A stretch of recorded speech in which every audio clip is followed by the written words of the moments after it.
falar isso aí um pouquinho dessa pessoa aí. Diretor, vamos lá. Curte ou esquece? Olha lá, Maiara. Eita, vamos Será lá. que ela vai curtir ou vai esquece? Primeiro, diretor. Uai, quem é esse cara aí? Hungria! Quem será, hein, Leandro? Olha só, esse moleque é bonito. O moleque é bonitão, velho. Olha. Curto muito a Hungria. Admiro tudo que ele viveu, né? A forma com que ele impacta os nossos jovens aqui, que principalmente que vivem em situação de vulnerabilidade. Gosto muito de algumas músicas dele, né? Toca na gente, né? Toca. Tem uma que fala com amor. Amor e fé? Amor e fé. Eu amo essa música do Amor e fé. Vamos lá, vamos começar um pouquinho só aqui? Amor e fé? É. Tô aqui na sua frente meio bagunçado, nessa? Aí tem uma parte que ele fala assim, que sentado na calçada, lá no finalzinho da música. Tava sendo maluqueiro, disposto a soltar o dedo. Tíbica com na, senta na calçada, Sabe, conversar besteira. E a mente Bagunçada. bagunçada, com várias paradas e nós de bobeira, bobeira. exatamente. Então, essa parte aí lembra muito quem cresceu ali em Taguatinga, na Ceilândia, que a gente tinha mesmo isso de ficar sentado na calçada, de juntar com os amigos, só para falar realmente besteira, de viver a juventude. Então, isso é muito a cara de quem morou por ali e sabe como é, né? Dificilmente eu escuto a música dele, Um Pedido, que eu não choro. Quando ele fala, já pensou se eu tivesse parado, desistido no meio do caminho, quando a chuva corria na telha e a mesa mais farta era do meu vizinho. Quantas vezes me senti sozinho e olhando no espelho, mas incapaz de exercer minha fé, chorando de joelho. Lembro dos sonhos. E aí o Hungria realmente ele deu uma virada de chave com essa música, porque ele era do movimento hip hop e de repente na pandemia a gente recebe esses dois presentes aí, Amor e Fé e O Pedido, que foi dois presentes que Deus deu na vida dele e ele nos abençoou com essas músicas que toca nossas histórias realmente. Então, curte? Curto muito e admiro muito. Próximo, diretor. Olha aí, gente. Que essa turma é grande. Recebi essa foto de... Deixa eu ver se foi essa daqui, ó, que me mandou essa foto. Hoje ela tá na Secretaria de Saúde, servidora efetiva. E aí ela tava cuidando de algum setor de vacinação. E aí ela tava conversando comigo, e eu conversando de uma forma super profissional, né? Aí de repente, você não sabe quem sou? Eu falei, não. Aí ela falou, então, eu estudei com você lá no CEMAB e tudo. Aí eu falei, gente, eu não tô lembrada. Ela, mandou a foto. Quando ela mandou a foto, eu falei, não é possível. Então, essa foto eu recebi.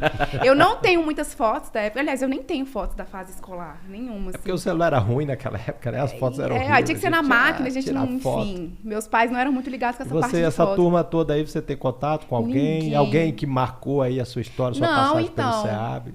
Alguém te deu um cascudo aí? Não, não tive intriga com ninguém, não. Essa aqui foi a que me mandou a foto, tá na Secretaria de Saúde. Essa aqui, acho que era Muriel, o nome dela. As duas mais cabeçudas da sala. CDF. Não sei como é que elas estão hoje. E eu aqui, ó, a minha eterna franja, né? Mas não lembro, assim, não tenho... essa aqui, sim. Ela trabalha lá na Labotã. Então, a Dária... Então, essa aqui, sim. A Dária escolheu o lugar certo. Ganha dinheiro, né? Ela tem um contato. A Dária chegou lá e fala assim, cara, vendedor de shopping é a melhor coisa. Você mostra mostra uma roupa, depois põe várias cores e fala que divide em 10 vezes. Aí vai embora tudo. Próximo, diretor. Minha mãe, minha avó. Minha avózinha, assim, que dá um banho hoje na minha mãe de disposição. Esse foi o dia da sua formatura. Foi o dia da minha colação de grau. Aí eu ganhando o anel de formatura da minha mãe. Então, foi um momento muito forte para todos nós, né? Com certeza. Foi a virada de chave. Então, aí eu já tinha passado na ordem. Já tava com a cara de advogada, já, ó, jovem, mas totalmente preparada para encarar a vida. E essa noite, como é que foi? Foi uma noite simples, né? Como foi com colação de grau. Eu não fiz formatura. Seu Mário. Meu pai estava no Piauí. Ele não estava aí. Não participou? Não participou. Que isso, seu Mário? Meu pai, todas as férias de julho e dezembro, ele vai. Isso aí, salvo engano, foi em julho. Meu pai estava no Piauí. Então, daí a gente saiu pra comer pizza. Era minha família, meus amigos. A gente comeu pizza ali na Comercial Norte. Mas tem coisa melhor? Então foi super simples, mas foi melhor, cheio, né? De amor, foi de conquista. Histórias tanto que eu guardo na minha memória esse dia. Não fiz formatura por pura opção mesmo. Essa senhora é sua avó? É minha avó. Ela é nova, Maria né? Tereza, ela é nova. Tá bem hoje? Tá viva? Tá bem? Tá bem. Assim, hoje, claro, com a idade avançando, ela tem uns problemas de saúde, mas tá íntegra, assim, lúcida. Maiara, um orgulho para nós. Você me comentou sobre a sua mãe. Essa parte mexe. É a parte que... É a parte que mais mexe. Minha mãe sofre de... Minha mãe sofre de Parkinson, né? Então... Foi diagnosticada. Isso aí foi em 2000 acho que isso daí foi em 2012, essa foto. E um ano depois disso daí, minha vida e da minha mãe começou a entrar numa luta muito grande. Então, eu fiz acho que foi minha segunda viagem internacional que eu fiz indo para Orlando, era o meu sonho ir para Orlando, levar minha mãe para Disney. E aí eu consegui. E fui eu que levei minha mãe. E aí no aeroporto de Miami, minha mãe começou a não conseguir carregar a mala. E eu comecei a ficar nervosa com ela. Na hora eu falei, tá vendo, mãe? Não faz exercício físico, aí não consegue carregar uma mala, puxar a mala. Só que a barriga dela travava e ela parava no meio do aeroporto. Eu fiquei chateada com ela nessa época, porque pra mim ela não estava cuidando da saúde e tudo, não estava cuidando do físico. E aí ela fez a viagem, ela teve muita dificuldade nessa viagem, mas eu jamais imaginei que seria isso. Você achava que era um despreparo físico? Achei que era um despreparo físico. Voltamos dessa viagem de Miami e Orlando, e aí um dia no shopping, a gente estava numa loja escolhendo sapato. Quando ela teve de novo algo travava a barriga dela que ela quase caía, assim. E aí começou a tremer a perna, não era nem a mão, era as pernas, tremiam assim. Aí eu Google, né? Entrei no Google, joguei os sintomas no Google. De cara já veio Parkinson. E eu não queria muito acreditar naquilo. Mas como eu já tinha visto aquilo na internet, eu resolvi procurar Dr. Nasser, na época, um dos maiores neurologistas que a gente tem aqui em Brasília.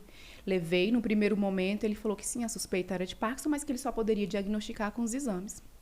E fez uma bateria de exames e veio o diagnóstico.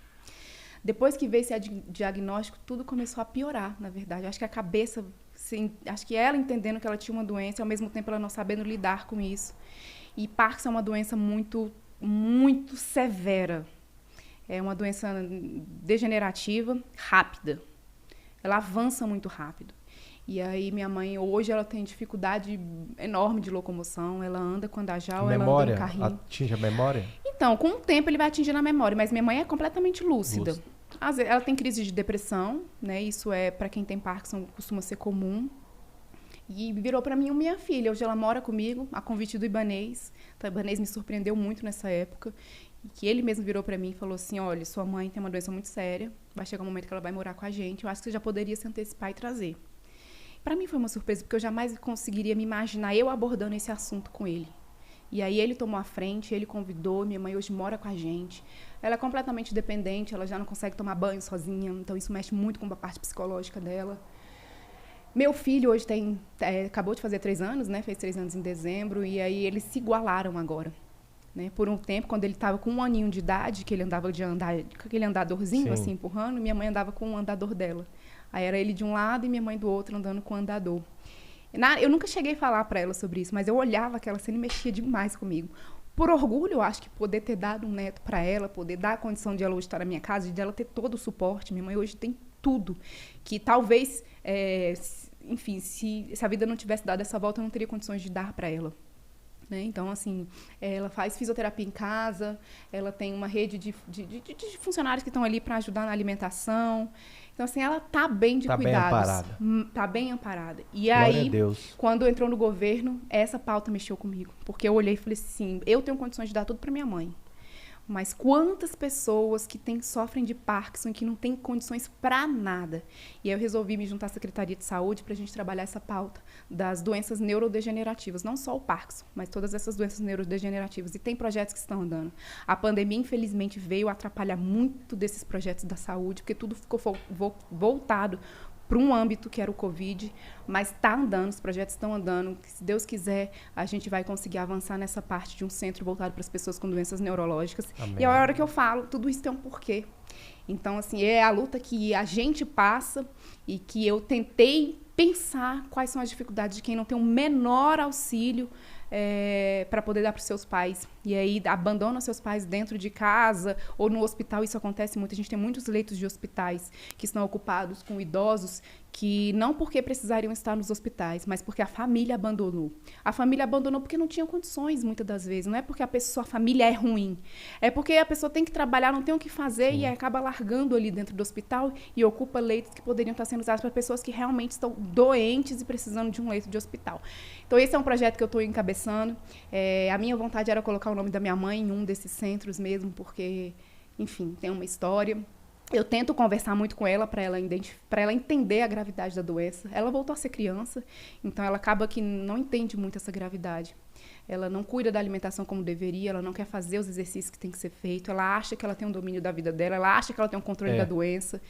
Então, assim... Essa ficha é difícil de cair, demora. A paciência de ter com uma pessoa idosa que tem uma doença neurodegenerativa também é muito complicado. Sim. E a gente tem que dar suporte para as famílias também, porque para você cuidar de alguém, você também tem que estar E você se também precisa bem. ser cuidado. E você também precisa Mayara, a todo tempo eu vejo aí um mandamento que Jesus deixou, que eu carrego muito na minha vida e que eu tô vendo que você não tá onde você tá à toa. Amar o teu próximo como a si mesmo. A todo tempo, da sua infância, você ama o teu próximo como a si mesmo. Então, eu tinha você como primeira dama de Brasília. Hoje eu tenho uma pessoa que eu admiro, essa atitude que você comentou aí do Ibanez, ter se antecipado. São poucos homens, são poucos esposos que teria uma atitude dessa, né? Eu tive também uma mãe que teve problemas degenerativos, teve uma doença degenerativa, e a minha esposa que deu banho na minha mãe, porque isso também me constrangia muito. Então, assim, são coisas que eu não vou esquecer nunca, eu vou guardar pro resto da minha vida e vou ser grato a ela para sempre na minha vida. Então, eu compreendo muito o que você está falando. E isso, para quem está doente, também é muito complicado. Por exemplo, minha mãe não me deixa dar banho nela. Ela tem... Para você que é mulher, imagina eu que era Ela homem. não me deixa.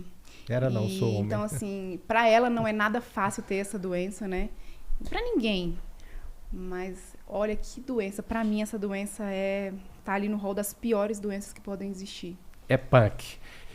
Então vamos lá, um beijão para sua mãe, um beijo para sua avó, que Deus abençoe, que Deus guarde, que Deus cure a sua mãe, faça um milagre na vida dela. Amém. E guarde você também, com toda a proteção, e a sua avó. Próximo diretor. Foi o que eu falei, o dia do certificado. Foi o dia do certificado, o dia que eu recebi o certificado. Uma menina, né? Uma menina. E com tanto poder ali nas mãos. Uma menina que teve tudo para dar errado. Uma menina que tinha tudo para dar errado. Poderia ter engravidado aos 15, ter sofrido abuso, ter apanhado, ter tudo. Porque a gente sabe de onde a gente veio, né?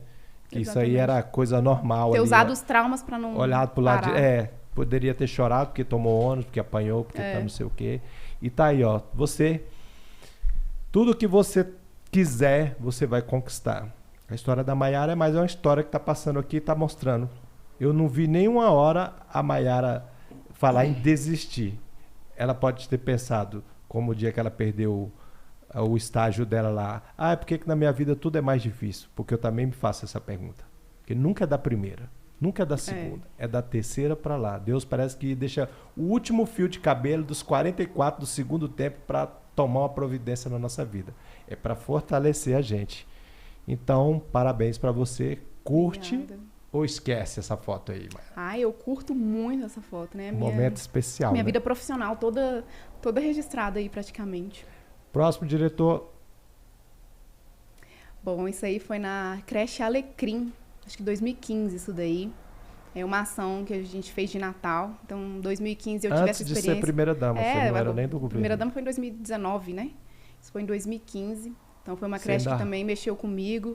E aí, 4 anos depois, eu volto já com outro patamar, né, podendo levar a política pública, não só mais doação. Nesse final de ano, eu me juntei com algumas amigas. Olha como é que foi essa história, Leandro. A Núcia estava grávida, não sei, acho que era a primeira filha dela que ela estava grávida. Isso aí foi 2015. Enfim, estava grávida, barrigão, não estava trabalhando nessa época, só o marido que já era PM. E aí ela, com dificuldade financeira, porque, enfim, vivendo às custas do marido, ela foi chamada por um grupo de amigos para poder ajudar nessa campanha de Natal. Não ouviu o seu Mário. Exatamente, nessa campanha de Natal. E aí ela resolveu me chamar. Um amigo vai chamando o outro, né? Nessas correntes de Natal. E ela resolveu me chamar, Mayara, a gente vai fazer um evento lá na creche Alecrim. Era nessa e numa de Ceilândia, que era que cuidava de crianças e jovens em Ceilândia. E aí a gente tá querendo fazer cachorro-quente, bolo, não sei o que você pode ajudar? Vamos lá no Atacadão Extra da QNL para comprar. Eu já morava no Parque Sul, me dirigi até o Atacadão Extra, porque de lá a gente fazia as compras e já ia entregar nesses lugares.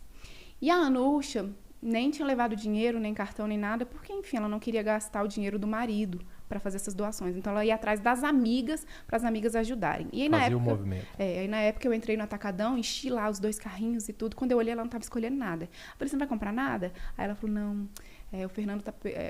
meu marido tá pegando muito no meu pé, eu tô vivendo na dependência dele, eu acho que não vou entrar nessa agora, não. Final de ano é sempre muito mais gastos e tal, meu filho vai nascer e tudo. Aí eu virei e falei assim, Anúcia, pode escolher, escolhe o que você quer, que aí eu pago aqui, depois a gente vê.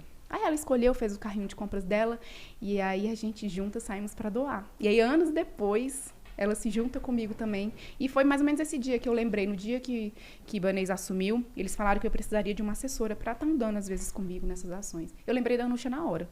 Falei, a Anúcia participou comigo de algumas ações, eu achei que ser primeira-dama era fazer isso daí. Ações coletivas, assim, de entrar. E eu lembrei da Anúcia, a Anúcia entrou na minha vida no governo dessa forma. E a gente vem desempenhando um trabalho muito bom nas campanhas, né? E uma experiência tão boba como foi essa, lá em 2015, gerou grandes campanhas aqui no Distrito Federal, grandes campanhas de arrecadação. E ela voltou junto comigo nessa creche Alecrim. Foi a semente, né? Foi a semente. Então, assim, é uma história que eu também falo, essa minha história de superação também envolve as minhas amigas, dentre elas a Anúcia, que participa comigo nas campanhas. Hoje a Anúcia está como chefe de gabinete. Eu tenho uma história rapidão, curiosa sobre a Anúcia. A primeira reunião que eu queria com a primeira-dama, quem me recebeu foi ela, lá no Buriti, né? Uhum. Aí ela chegou, eu falei, rapaz, essa é a primeira-dama, hein? Eu falei, aí comecei a tratar ela como... Então, primeira-dama, não sei o que, ela olhava assim pra mim, não sei o que, aí meia hora de conversa, primeira-dama pra lá, primeira-dama pra cá, primeira-dama pra cá, primeira-dama pra lá, e ela calada. Aí no final da conversa, então, tem um negócio pra te falar, o que foi? Eu não sou a primeira não. Eu falei, mas tu tem cara de primeira-dama, velho, tu tá aqui me enganando meia hora e... Tá lá recebendo os ouros, né? Mas olha... Ela falou, eu tenho que te contar um negócio. Tu tinha que ter abafado essa. Não, mas eu falei pra ela, eu tenho que te contar um negócio, Leandro. Eu falei, o que foi? Então, eu não sou a primeira-dama, eu falei. Pois é. Enfim. Vamos lá. Então isso foi... Próximo. Uma pitadinha. Então vamos acelerar que a primeira-dama tem que buscar o filhote na escola. Meus pais, né? Esses são os meus pais. O seu Mário e a dona... Dona Yara. Dona Yara. Então, se você já dá pra perceber que eu não fui... Meus pais não me tiveram jovens, né? Eles já me tiveram... Minha mãe, quando ela engravidou de mim, ela tava com 30 anos de idade. Ou seja, me teve ali quase com 31 anos de idade. Meu pai ali com uns 34. Então, assim... Essa festinha foi aonde, Mayara? Festa junina. Isso era uma festa junina. Lá na Eminorte? Não vou lembrar. Essa idade aí você devia estar em Taguatinga Sul, né? Eu não vou ter a menor ideia. Talvez o trabalho deles, né? Não sei. Pode ser. Então, curte? Curto, minha base tá toda hoje. Aí. Essa é a minha base de vida. Gosta de festa junina? Eu amo festa junina. Tô sentindo uma saudade especial, muito né? grande. Próximo diretor. Olha aí. Esse é o cara. Esse é o cara, Dr. Rubem.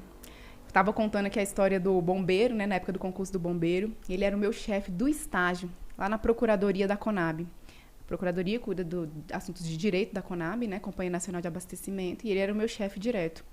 Eu trabalhava na época no arquivo da Procuradoria. Então, você entrava pelo arquivo, olha só, pela parte mais simples, para você ir andando todos os setores da área jurídica. Você tinha que entrar por ali para ir percorrendo todos os setores. E eu, estagiário que fiquei 2 anos lá, eu percorri todos os setores da Procuradoria. E ele era meu chefe. Ele era o meu maior incentivador, uma pessoa muito especial para mim. Eu não tenho mais contato com ele, mas não sei se ele vai assistir ou não. Mas o Dr. Rubem, para mim, tem um significado muito superior na minha vida. Na época do concurso do bombeiro, que eu estava ali faltando uma semana, 7 dias ali para o TAF, ele perguntou, e aí, como é que tá a preparação? Eu falei, eu não vou conseguir, chorei. E aí ele me deu uma força, ele na época falou muito de Deus para mim, ele me dispensou ali do estágio durante esses 7 dias para eu me dedicar 100% a esse TAF. Ele pagou por 7 dias um personal trainer para me ajudar. Obviamente, 7 dias não resolveu o meu problema. Mas, assim, ele parou e fez o que ele podia e não podia fazer por uma pessoa que ele não tinha a menor proximidade, assim, a não ser o dia a dia profissional. E ele me ajudou demais nessa época. Então, eu olho para ele hoje, você vê uma pequena coisa marca a vida de uma pessoa. Sim. Ele marcou a minha vida quando ele comprou a minha dor, quando ele se sensibilizou com a minha dor. E aí, quando eu voltei na semana seguinte, depois de ter reprovado do TAF, ele também veio com a palavra amiga, me edificou, falou exatamente assim: Maiara, talvez essa não fosse a sua história. Sim. Talvez você tenha outras coisas para viver. A vida vai te apresentar outras coisas e você vai olhar para esse dia. Ele falou isso: você vai olhar para esse dia de hoje e você vai falar: nossa, ainda bem que eu não passei no concurso do bombeiro. Então, assim, a palavra que ele me dava foram palavras que me edificaram. Ele tinha o poder de tirar de mim o melhor de mim. E eu sou eternamente grata ao Dr. Rubem por tudo que ele representou para mim nessa fase do estágio. Foi nessa época que eu passei no concurso, foi nessa época que eu passei na OAB, foi ele que me deu as diretrizes de como seria o cenário na advocacia. Então, é uma pessoa que eu só tenho a gratidão mesmo. Então, curte, Dr. Rubens. Próximo... Olha aí, doutor Ibanez Rocha, né? Eu podia ter levado o nome Noronha, né, também. Olha só, eu confesso que não sou muito ligado à política, mas a atitude que ele teve para com a sua mãe, ele tem o meu respeito para o resto da vida. E o dia que eu encontrar ele pessoalmente, eu vou dar um abraço nele como um admirador. E olha, esse é só um dos assuntos que, assim, que eu falei da minha vida particular, mas assim, ele tem essa ligação com muita gente aqui em Brasília. O Ibanez, ele ajuda muita gente, muita. Eu não estou falando de um grupinho, não. Ele inclusive o governo para ele, diversas vezes eu me pego conversando com ele e falo: amor, pelo amor de Deus, sai disso. Sai disso. Aí ele fala que a política não é só ele. Maiara, não estou falando da minha vida. Eu estou falando de tudo que está sendo construído, de todas as pessoas que estão no governo. Aí ele fala: eu tirei fulano da não sei de onde, eu tirei Beltrano não sei de onde, eu não sei o quê. Então, assim, acaba que o governo para ele virou uma grande família. E ele tem uma responsabilidade com a sociedade a qual ele governa. E ele tem uma responsabilidade com todos que entraram nessa aposta com ele. Então, e eu tenho muito orgulho, né? Eu olho para ele, o fato de eu ter me apaixonado por ele, obviamente, tem muita gente que olha com um lado de preconceito, né? Mas eu acho que, para quem me conhece, sabe que eu não sou uma mulher que me deixo domar por muita coisa. Eu gosto de pessoas inteligentes, né? Eu gosto de pessoas que me cativem, eu gosto de pessoas que sejam simples, mas que me conquistem. O Ibanez, ele é uma pessoa assim. Sejam boas para os outros também. Porque se for boas para os outros, vai ser bom. Então, quando eu olho ele sendo bom para minha mãe, quando eu olho ele na época que a gente começou o nosso relacionamento, em que ele parava a vida dele para fazer as pequenas coisas. Então, assim, na época que a gente estava namorando ainda, eu fazia um cursinho. Fazia cursinho não, eu fazia uma pós-graduação na FGV. E aí ele ia na porta do cursinho, parava o carro bem onde ficava o segurança ali, na hora do intervalo, para eu comprar um docinho ali, entrava no carro e a gente ficava, ele, os docinhos e o segurança ali olhando a gente. Então, assim, essas pequenas coisinhas. E ele já era um homem, isso ele estava o quê? Com uns 44 anos, 5 anos ali, sei lá. Já não era nenhum menino, né? Era um homem que já era formado, já tinha sua vida toda estabilizada e fazia essas pequenas demonstrações, assim, tudo que... Eu fui me apaixonando pela pessoa realmente que ele também aflorou em mim. O Ibanez, ele conseguiu despertar em mim a minha melhor versão, né? Então, assim, casamento não é nada fácil, né? Isso eu também gostaria de aproveitar esse momento para falar que nós não temos a nossa vida perfeita, nós temos os nossos problemas e a mulher sempre vai ser a base de um relacionamento, a base de uma casa. Então, eu, às vezes, me pego ali muito ocupada na parte da secretaria, na parte do governo, porque eu quero participar muito junto com ele, né? Eu sei que poder público passa. O poder público passa. Então, se a gente hoje está ocupando esse lugar, aí tem que ser nesse momento que a gente tem que fazer o nosso melhor. E eu resolvi grudar mais ainda nele e seguir também, não só na parte amorosa, mas na parte profissional. E eu procuro muito andar com ele ali lado a lado, mas eu também, quando é para priorizar a minha família, eu também priorizo. Então, em certos momentos, eu tenho que ser o pilar dele, né? Sou eu que tenho que passar uma certa calmaria, sou eu que tenho que passar o equilíbrio para ele, ouvir também muito das angústias que ele carrega. E é isso. Curar as feridas, né? Tratar as feridas. Eu costumo dizer que muitas vezes eu chego em casa, só minha esposa, Deus e a minha esposa sabem das feridas que tem nas minhas costas e ela que vai lavar, ela que vai tratar, para que isso doa menos, porque eu sei que quando ela está limpando as feridas nas minhas costas, dói mais nela. Isso é uma via de mão dupla, né? Ele também me ajuda muito. Ele é um homem próspero, um advogado bem-sucedido, você é uma mulher próspera, bem-sucedida, vocês poderiam estar em qualquer praia paradisíaca do mundo e abrir mão disso. E eu tenho certeza absoluta, olhando nos seus olhos, que você não está abrindo mão disso. É pelo povo, é pela população, é pela sua história de vida, é por esse querer plantar no coração das pessoas e trazer uma vida melhor para as pessoas. Então, você curte, eu vou curtir também. Curte, Leandro? Demais. Curto demais. Um abraço, Ibanez. Está convidado, tá? Seria ótimo ele vir aqui contar Seria a história muito dele, bacana né? Conhecer a história do nordestino, Com que foi lá pro Piauí, sofreu na vida, voltou para a capital e virou um vencedor. Ele também já foi tudo, viu? Tá feito o convite. Tudo. Eu não conheço a história pessoal do Ibanez. Eu conheço ele como presidente do AB e como político. A história pessoal deve ser uma história muito bonita muito e bacana. Já está estendido o convite já para ele. Próximo diretor. Acabou? Acabou. Bom, eu acabou, mas eu queria ter falado aqui. Eu já passei por um sequestro